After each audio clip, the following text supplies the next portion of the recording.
Class M Hindi कक्षा में आप सबका स्वागत है। तो बच्चों, आइए पढ़ते हैं कक्षा छठी का पाठ 5 अक्षरों का महत्व, जिसके रचनाकार हैं गुणाकर मूले।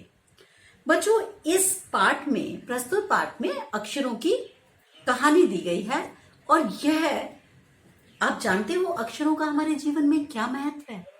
देखिए, जो भी पुस्तक है हमारी वो भी अक्षरों से लिखी गई है, समाचार पत्र वो भी अक्षरों से लिखे गए हैं, करोड़ों पुस्तकें, उपन्यास, क्या अक्षर के बिना कुछ भी संभव है? आपका, मेरा नाम, क्या मेरा नाम बिना अक्षरों के संभव है? नहीं है। मेरा नाम है सुनीति। तो कैसे ये 3 अक्षरों से मिलकर बना गया नाम है।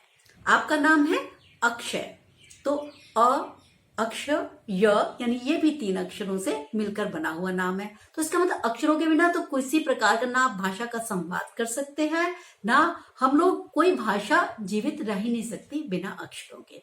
तो ये पाठ जो है आपको क्या बताता है? ये अक्षरों की कहानी बताएगा कि कैसे धीरे धीरे करके अक्षर बनते चले गए, भाषा का जन्म कैसे कैसे होता गया और वो अक्षरों में परिणित होके और कैसे फिर उसने मौखिक से लिखित रूप ले लिया। मौखिक रूप भी हम लोग उसको, मौखिक रूप से भी हम लोग सिर्फ पढ़ाई नहीं कर सकते थे, ठीक है ना? क्यों? क्योंकि इतिहास को हम कैसे जानते? अगर लिखित रूप नहीं होगा तो हम ना, हमारा आगे के इतिहास, जो भी हमारा पुराना इतिहास है उसके विषय में हमारी जानकारी बिल्कुल जीरो हो जाती।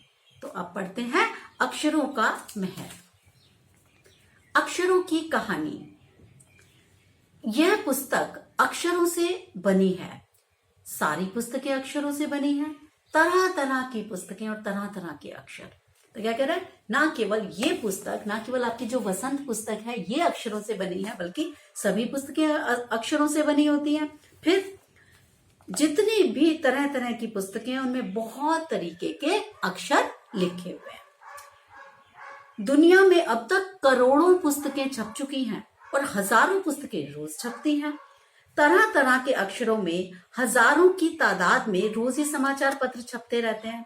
इन सब के मूल में है क्या? अक्षर। यानी सारी पुस्तकों के मूल में, सारे समाचार पत्रों के मूल में भीतर क्या छिपा हुआ है? बिना अक्षर ज्ञान के, बिना अक्षरों के अस्तित्व के हम किसी भी प्रकार की पुस्तक नहीं पढ़ सकते।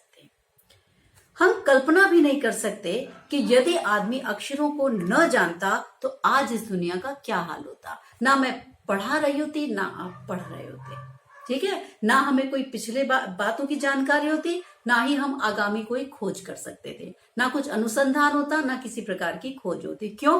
क्योंकि अगर उसको लिखित रूप ही नहीं आता भाषा का तो सारी चीजें व्यर्थ हो जाती।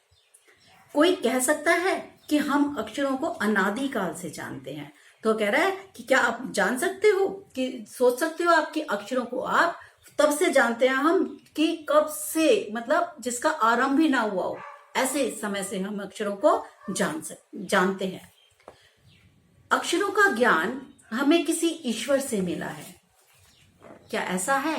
कह रहा पुराने जमाने के लोग सचमुच ही ये सोचते थे कि अक्षरों की खोज ईश्वर ने की है। पर क्या ये सच है? अक्षरों की खोज ईश्वर ने की है? कह रहा क्या होता था कि पुराने समय में क्या वो थी कि जिस चीज का हमें ज्ञान नहीं होता था, हम क्या कह देते थे? जब हमने ढूंढा और हमें नहीं मिल रहा उसका रास्ता, कोई समाधान नहीं मिलता था किसी समस्या का, हम उसको कहते थे ये ईश्वर ने किया है, इस वजह से हमें समाधान नहीं मिल रहा और हम आगे बढ़ जाते थे। कह रहे पर आज हम जानते हैं कि अक्षरों की खोज किसी ईश्वर ने नहीं, बल्कि स्वयं आदमी ने ही की है। आज तो हम ये भी जानते हैं कि किन अक्षरों की खोज किस देश में और किस समय पर हुई, ठीक है? अगर आपने व्याकरण में पढ़ते होंगे बच्चों, आपको अक्षर जब हम पढ़ाते हैं कि शब्द कैसे कैसे होते हैं, तो हम क्या बताते हैं आपको? कि तत्सम, तद्भव, देशज, विदेशी, और हम ये भी बताते हैं आपको विदेशी शब्द हैं जो बाहर से आए हैं, और जो देशज शब्द हैं वो जैसे खिचड़ी, पेट, ये सब शब्द हैं जो हमारे अपने देशज शब्द हैं। और इस प्रकार के जो विदेशी शब्द हैं, जैसे आ गया टेलीविजन, प्लेटफॉर्म। तो आप देखो कितनी चीजों को हमने, और कुछ संस्कृत के शब्द आ गए, घृत आ गया, हमने अपनी भाषा में उसको घी बना लिया, है ना? तो इस तरीके के बहुत सारे शब्दों को हम इधर उधर से लेते गए। कितने हमने अंग्रेजी से ले लिए, फारसी से ले लिए, उर्दू से ले लिए। तो कह रहा है अब हमें पता लग चुका है कि कितने देशों के शब्दों का भी हम प्रयोग कर रहे हैं। हमारी यह धरती लगभग 5 अरब साल पुरानी है। 2-3 अरब साल तक इस धरती पर किसी प्रकार के जीव जंतु नहीं थे। कह रहा है 5 अरब साल हमारी धरती पुरानी है और 2-3 अरब साल तक तो इस धरती पर ना कोई जानवर, जीव जंतु कोई भी नहीं था। फिर करोड़ों साल तक केवल जानवरों और वनस्पति, वनस्पति क्या होता है, फूल पत्ते, हरे भरे पेड़ पौधे, सिर्फ यही इन्हीं का राज्य रहा धरती पे। आदमी ने इस धरती पर कोई 5 लाख साल पहले जन्म लिया था और धीरे धीरे करके उसका विकास हुआ। इसका मतलब देखो, बिल्कुल प्रारंभ में क्या था कि केवल धरती पर कोई जीव जंतु तक नहीं था। क्या था? केवल वनस्पति, वनस्पति के बाद आए जानवर, करोड़ों साल तक जानवरों के बाद आया धरती पर मनुष्य आया। तो धीरे धीरे धीरे करके मानव की सभ्यता का विकास होता चला गया। और कह रहा है उसके बाद धीरे धीरे इनका विकास हुआ। विकास क्यों हुआ मानव का? क्योंकि उसके पास विवेक था, दिमाग था उसके पास। कोई 10,000 साल पहले आदमी ने गांवों को बसाना शुरू किया। वह खेती करने लगा, वह पत्थरों के औजारों का इस्तेमाल करने लगा। जैसे उसने कुदाली, फावड़ा, जिससे धरती खोद सके, है ना। इस तरीके से उसने किसी तरीके से पहले हाथ से चलाने वाले हल बनाए जिनसे वो खेती बाड़ी कर सके। क्योंकि देखो, सबसे ज्यादा जो आधारभूत हमारी आवश्यकताएं थी वो थी रोटी, कपड़ा, मकान। पढ़ाई लिखाई भी बाद में आई, है ना। तो हमने क्या करना शुरू किया? पत्थरों के औजार बनाए कि भाई हमें रोटी, खेती करेंगे और हम पेट भरेंगे, ठीक है। कपड़ों का इस्तेमाल करना और मकान, 3 चीजें, झोपड़ी पट्टी जैसा भी उसने बनाया, जंगलों को पेड़ पौधे की छालों से जैसे भी उसने हो सका अपने लिए मकानों का निर्माण किया। फिर कह रहा है औजार उसने इसीलिए बनाए थे, किस लिए बनाए? कि धरती कैसे खोदूं, खेती बाड़ी कैसे करूं। फिर उसने तांबे के, कांसे के भी औजार बनाने शुरू कर दिए।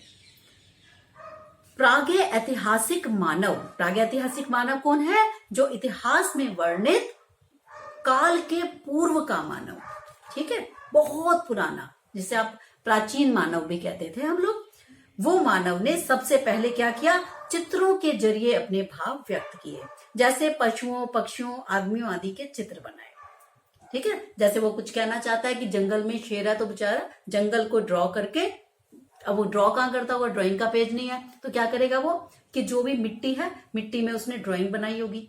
ये सब हम कल्पना कर सकते हैं कि मिट्टी में उसने चित्र बनाया, चित्र में जैसे उसने शेर की आकृति बना दी, हाथी की आकृति बना दी, तो उसे बता पाया कि देखो इस जंगल में शेर है, इस जंगल में हाथी है। इस प्रकार से वो अपने भावों को व्यक्त करता होगा। कह रहा इन चित्र संकेतों के बाद में भाव संकेत अस्तित्व में आए। फिर क्या हुआ? भावों से बात होने लगी कि देखो ये मेरे, अच्छा अब किसी को अपना गुस्सा व्यक्त करना है, क्रोध व्यक्त करना है, दिन रात ये सब व्यक्त करना है, तो वो भी चित्रों के माध्यम से व्यक्त करता था। जैसे छोटे वृत्त के चारों ओर किरणों की द्योतक रेखाएं खींचकर क्या करता था वो? वह सूर्य का चित्र बन जाता था। तो क्या करा? जैसे कि कोई गोल रेखा खींच, गोला बना लिया, उसके चारों तरफ ऐसे करके रेखाएं डाल दी, तो उससे क्या पता लगता है कि देखो सूरज निकलने वाला है, इस तरीके का। और जब उसने वो किया, उसको चित्र को धूप या किसी तरीके से, तो जब वो चित्र देखता था तो उसको पता लगता था अभी धूप निकली हुई है, ताप मतलब गर्मी बढ़ रही है, ये सब। इस प्रकार अनेक भाव संकेत हमारे अस्तित्व में आ गए। हम जानने लगे कि कैसे सूरज और चांद और इन सब की बातों को हम भाव संकेतों से समझने लगे। तब जाकर काफी बाद में आदमी ने अक्षरों की खोज की। अक्षरों की खोज के सिलसिले को शुरू हुए मुश्किल से 6,000 साल हुए हैं, केवल 6,000 साल। कह रहा काफी बाद में क्या हुआ? आदमी को फिर अक्षर मिलने लगे। पहले उसने टूटी फूटी भाषा बोली होगी, ठीक है ना, प्रागैतिहासिक मानव ने। फिर उसको अक्षर की, उसने धीरे धीरे कुछ शब्दों को, कुछ अक्षरों को उसको समझने लगा कि ये इसके लिए प्रयुक्त हो रहा है। फिर मुश्किल से अक्षर की खोज में तो भी 6,000 साल ही हुए हैं। अक्षरों की खोज के साथ एक नए युग की शुरुआत हो गई। कैसे? आदमी अपने विचार, अपने हिसाब किताब को लिख कर रखने लगा। तब से मानव को सभ्य कहा जाने लगा। तब क्या कह रहा है कि अक्षर की जैसे ही खोज हुई तो क्या हुआ? एकदम एक नया युग शुरू हो गया, क्योंकि वो अपने विचारों को, जो वो सोचता था, अपना हिसाब किताब को, गणित को सब चीजों को वो लिख के रखने लगा। और जब उसने लिखित रूप में ये सब चीजों को सुरक्षित करना शुरू किया, तब से वह इंसान सभ्य इंसानों की श्रेणी में आने लगा। यानी तब हमारी सभ्यता का विकास चल गया। आदमी ने जब से लिखना शुरू किया, तब से इतिहास आरंभ हुआ। अगर लिखना शुरू नहीं करता तो हमें ये पता ही नहीं होता कि प्रागैतिहासिक मानव का क्या रहा था। बहुत सारी चीजें हमारी कल्पना पे आधारित क्यों है, हम लोग खोद खोद के निकालते हैं और उनमें से अनुमान लगा के इतिहास की रचना करते हैं। क्यों? जो लिखित उपलब्ध है हमारे पास उसका तो ठीक है, हमारे पास प्रमाण है। जो नहीं उपलब्ध है लिखित, अब जैसे ये भी इन्होंने क्या किया होगा, वहां गए होंगे, उन गुफाओं में से चित्र निकाले और उन्होंने समझा कि अच्छा ये मानव चित्र बना बना के एक दूसरे से बात कर रहा था। तो जैसे लिखित रूप आया, अब हम सभ्य हो गए। किसी भी कौम या देश का इतिहास तब से शुरू होता है जब आदमी के लिखे हुए लेख मिलने लगते हैं। कह रहा जब तक आपको किसी भी देश का इतिहास तब तक प्रारंभ नहीं हो सकता जब तक कि उसका लिखित रूप हमें प्राप्त नहीं होता। उससे पूर्व की सारी चीजें कल्पना के ही अंतर्गत रहती हैं। इस प्रकार इतिहास को शुरू हुए मुश्किल से 6000 साल हुए। उसके पहले के काल को प्रागैतिहासिक काल यानी इतिहास के पहले का काल कहा जाता है। अतः हम देखते हैं यदि आदमी अक्षरों की खोज नहीं करता तो आज हम इतिहास को जान ही ना पाते। हम ये नहीं जान पाते कि कुछ हजार सालों में आदमी किस तरह रहता था, क्या क्या सोचता था, कौन कौन राजा हुए इत्यादि। कह रहा ये सोच लो, अगर अक्षरों की खोज नहीं होती तो हमें कुछ पता नहीं होता कि इतने पुराने सालों में एक आदमी कैसे रहता था, क्या खाता था, कैसे उसने खेती बाड़ी की, कैसे पहिए का आविष्कार हुआ, किस प्रकार से औजार हथियार उसने बनाए होंगे, जो कि आज आप उसमें इतिहास में आप देखते भी हैं और उनके हमें टूटे फूटे चित्र और उनके अवशेष भी उपलब्ध होते हैं। अक्षरों की खोज मनुष्य की सबसे बड़ी खोज है। अक्षरों की खोज करने के बाद ही मनुष्य अपने विचारों को लिख कर रखने लगा। जैसे अक्षर की खोज हुई, मनुष्य ने लिखना शुरू कर दिया कि देखो मानव की सभ्यता यहाँ तक पहुंची, वहां ये राजा था, वहां ये रानी थी, वहां पे प्रजा ऐसे करती थी, हम ये खाना पीना खाते थे, वहां पे बाढ़ आई, वहां पर ऐसा हुआ, ये नष्ट हो गए, जीव जंतु नुकसान पहुंचाते थे। ये सारी जानकारी कहाँ से मिली? लिखने से, जब हमें लिखित प्रमाण उपलब्ध हुए। इस प्रकार एक पीढ़ी के ज्ञान का इस्तेमाल दूसरी पीढ़ी करने लगी, है ना। जैसे सपोज मैंने पहिए का आविष्कार किया, अब मैंने उस आविष्कार को लिख के रख दिया कि देखो इसको ऐसे निर्मित किया जाता है। ठीक है, आज हमने कितनी सारी हमारी साइंस की हम लोगों ने चीजों का खोज कर रखी है। तो अब हम कैसे पहुंचाते हैं? अब तो खैर बहुत ही एडवांस हो गया। जब इससे कम भी एडवांस है तो हम क्या करते थे, उस सारे की भी अच्छा ये उसने का लिखा हुआ है। अब मैं आपको हेलन केलर का आपको पाठ पढ़ा रही थी। अगर हेलन केलर जो अभी आपको आएगा आगे भी, तो अगर उसने लिख के नहीं गई होती तो क्या हम उसके बारे में कुछ जान पाते? नहीं। वो कैसा अनुभव करती थी हमें पता होता? नहीं। थॉमस एडिसन ने बल्ब बनाया, अगर वो ना बता के जाते कि बल्ब का, कि मैंने ये बल्ब का आविष्कार कर दिया, अब आगे आप इसमें और उन्नति करते रहो, तो हम तो क्या होता, वो लिखा नहीं होता, हम दोबारा से बल्ब बनाने लगते, हम तो वहीं के वहीं रह जाते ना। तो क्या होता है, अब अगली पीढ़ी को हम देके जाते हैं कि देखो हमने यहां तक का काम कर दिया, अब आप इससे आगे का काम संभालो। ठीक है, तो कितना समय बचा, कितनी हमारी उन्नति हुई। तो दूसरी पीढ़ी उस ज्ञान का इस्तेमाल करती है। अक्षरों की खोज करने के बाद पिछले 6000 सालों में मानव जाति का तेजी से विकास हुआ।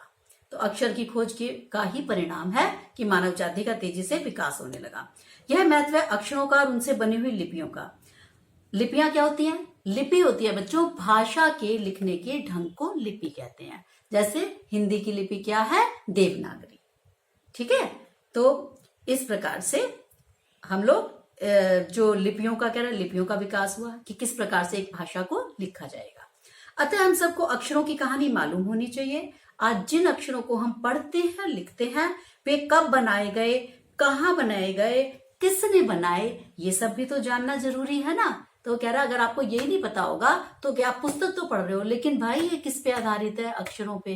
अक्षर भाई कहाँ से आए? तो अगर आपको यही नहीं पता होगा, आपकी जिज्ञासा, आपके अंदर ये जिज्ञासा ही नहीं है जानने की, तो ये तो बड़ी गलत बात हो जाएगी। तो उसने कहा कि हमें ये जानना जरूरी है कि अक्षर ईश्वरीय देन नहीं थे, मनुष्य की देन थे। एक बार फिर छोटा मैं बताऊंगी समराइज करके कि क्या शुरू में क्या हुआ कि प्रागैतिहासिक मानव के बाद उन्होंने कैसे बताते थे उन्होंने चित्र संकेतों से बात की होगी, उन्होंने भाव संकेतों से बात की होगी, उनकी जो कलाएं, चित्रकला है वो हमें मिलती भी है। ये देखिए यहाँ पर इन्होंने थोड़े से चित्र भी दिखाए हुए हैं कि ये वाले चित्र यहाँ पर ऐसे जो खोज करने पे पाए गए कि ये उन्होंने सूरज का चित्र बना दिया, फिर औजार हथियार के चित्र मिले, फिर धीरे धीरे करके आविष्कार होता गया और अक्षरों की वजह से ही एक पीढ़ी दूसरी पीढ़ी तक अपने ज्ञान को संप्रेषित कर पाती है, बता पाती है कि देखो ये ज्ञान है हमारा और आप यहाँ से आगे तक की खोज करें। तो अगर हम आपसे कहें कि यदि अक्षर नहीं होते तो क्या होता, बताइए तो सही आप, तो आज हम इतने विकसित नहीं होते, हमें अपने इतिहास का कुछ भी पता नहीं होता। ये प्रश्न आ सकता है इस तरीके का कि यदि अक्षर नहीं होते तो क्या होता। एक्चुअली ये पूरे पाठ का बेस ही है कि अक्षर कम है, तो अक्षर ना होते तो क्या होता। कह रहा हमें अपने इतिहास का कुछ पता नहीं होता, हमारे पूर्वजों ने कब, कहाँ, किस दौर में जीवन यापन किया हम नहीं जान पाते, अपने ज्ञान, विचार और अनुभव का लाभ हमें नहीं मिल पाता, या हमारे अनुभव का दूसरों को नहीं मिल पाता और दूसरों के अनुभवों का हमें नहीं मिल पाता लाभ। मानव जाति का विकास ही अवरुद्ध हो जाता और हम कभी भी वहां तक नहीं पहुंच पाते। तो ये था बच्चों हमारा ये पाठ, अक्षरों का महत्व। ठीक है, तो इसके बाद हम अगले पार्ट में फिर से मिलेंगे। अगर आपको कोई डिफिकल्टी हो तो आप कमेंट बॉक्स में लिख के मुझे बताइएगा जरूर। ठीक है, तो तब तक के लिए मुझे आज्ञा दीजिए। नमस्कार।